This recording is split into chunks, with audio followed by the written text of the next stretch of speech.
Hello dear pedagogy students, and welcome to one more of our videos in the series How to Teach the Skills. Today we are going to work with teaching reading. So before we start, let's have a small survey about your reading habits. How many books did you read last year? Think about it. What do you like to read? What was the last book you read? What reading strategies do you use? Do you feel encouraged by your teachers to read? How? There are not right or wrong answers for these questions. There are just different answers. And our students are also going to have many different answers. Unfortunately, Colombia is not a reading culture. Well, it wasn't some years ago. Now we're trying to become one. But this is something to call your attention because as future teachers, it is your mission to interest your students in reading. Let's see how we can do it from the EFL class. Please pause the video and take 2 minutes to read this text. So as you can see, this is a pretty strong statement made by Neil Gaiman for The Guardian. If people cannot read, and if people cannot read for pleasure, their future is very dark, right? What do you think about this? Do you agree or do you disagree? So there is time for a reflection. So what does this previous quotation tell you about reading and its importance in Colombian education? What does EFL reading have to do with this problem or solution? Please pause the video and write your answers in your Cornell notes format.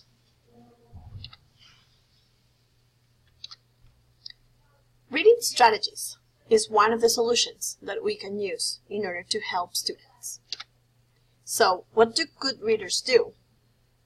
They predict, they infer, they use phonics and decoding, that means the sounds, they visualize, they make connections, they monitor and clarify, they summarize, they sequence, they compare and contrast information within a text. They determine the importance of different things, settings, actions, characters.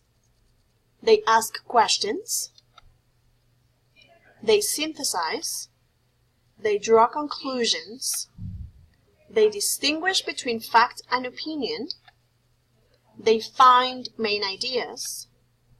They find details. They evaluate. Now, is this what you do in class?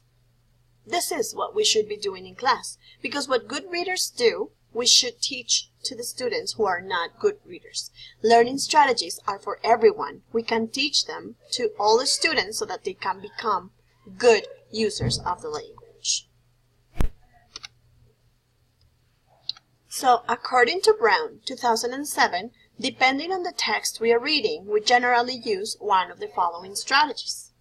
We identify the purpose in the reading. We predict and guess. We read for general understanding or skimming, and we use grapheme rules and patterns for decoding. Also, we do silent reading, silent reading, so we don't pronounce every word. We visualize phrases or more than one word, and we skip over or infer new vocabulary when we do silent reading.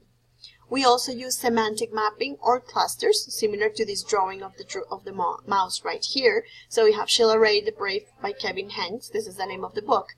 Then we have Sheila Ray's, which is the character. We have brave, imaginative, and courageous. And then we have some of the characteristics that evidence this behavior in the person. We analyze vocabulary, prefixes, suffixes, roots, context, grammatical, semantics, etc. So, when we read a text, we are not supposed to just read the text. That's why when you have a textbook, say Life, Touchstone, Open Mind, WordLink, any of the textbooks in English, when you have a reading text, you have a bunch of activities to accompany it. Because when we teach students to do reading comprehension, we have to do it through reading strategies. We also read for specific information, or scanning. We interpret or make inferences, and we process relationships through discourse markers. like firstly, again, moreover, so, for example, etc. That is also why in an English course you are going to have all kinds of texts, not only scientific texts, for example. You need to have short stories, you need to have graphic novels, you need to have graphic information. We need to have academic texts or also simple compositions, letters, notices, etc. Because we need to expose students to different reading material in order to show them how to perform the different reading strategies with those materials. According to Jeremy Harmer in 2012, the teacher's role in an intensive reading activity varies. We have multiple roles. So we have the role of organizer, observer, feedback organizer, and prompter. So we are supposed to perform all these different kinds of roles so that students have organized information. We also see their behaviors in order to decide on changes of action. We provide feedback as to whether the student is understanding or not the material, and we prompt, we help them with the questions or with information for them to comprehend. So when we teach reading, we have to have different stages. The first stage is pre-reading activities.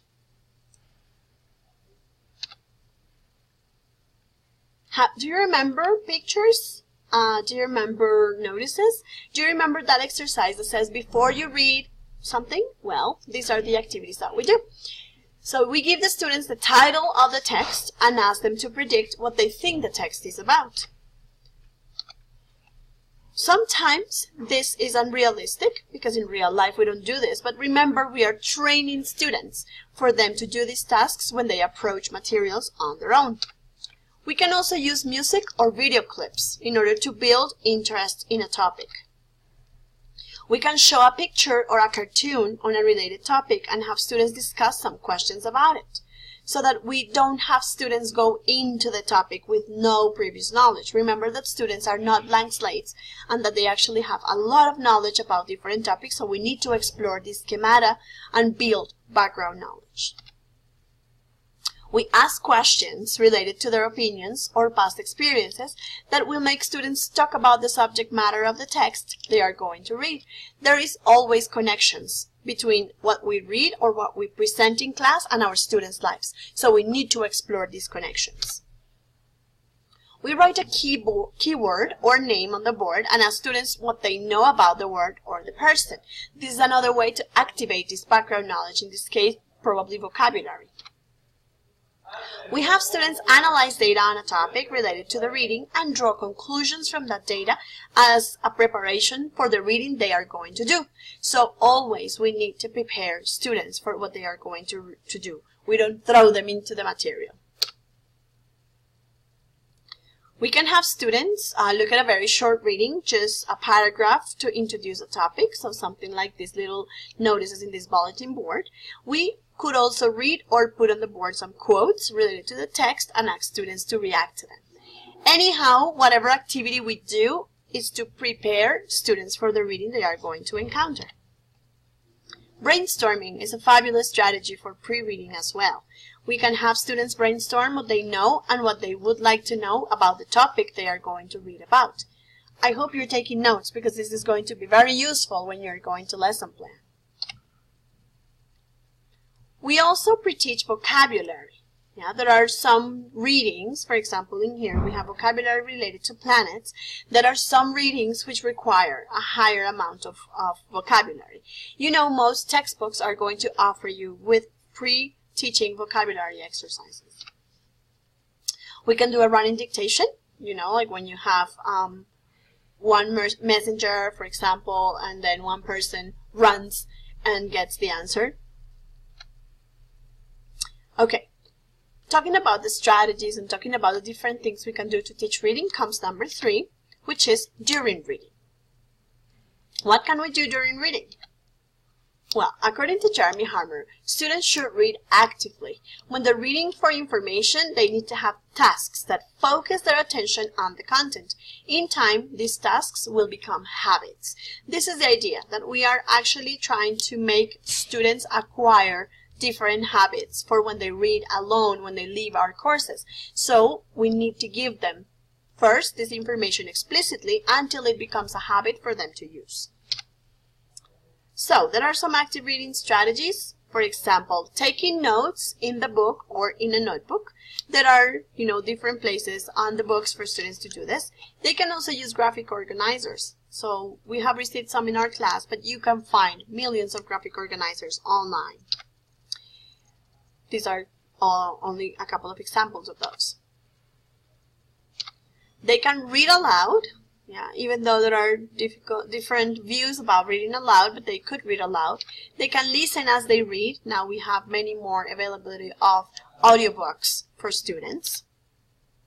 They can highlight or underline important information.